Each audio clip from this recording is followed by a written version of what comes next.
Ito nga ang aming ganap after naming magsimba, nagaya ang dalawa kong anak na mag-mall. So pinagbigyan ng nanay dahil bakasyon naman. After namin mag-ikot-ikot, gusto daw nila maglaro kaya andito kami. So gusto nila i-try tong game na to. So ayan si Buboy muna daw. At ayan si Boboy, focus at seryoso ang person. Woohoo! Ayan na siya. Sana makuha ni Boy. Ayun, sayang muntik-muntik ka na ngang makuha yung prize. Okay lang yan, Boy. I-try ulit natin. Ayan, focus ulit.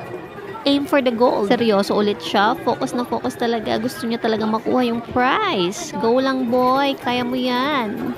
May coins pa tayo. Go, go lang. At ayun, wala nga talaga.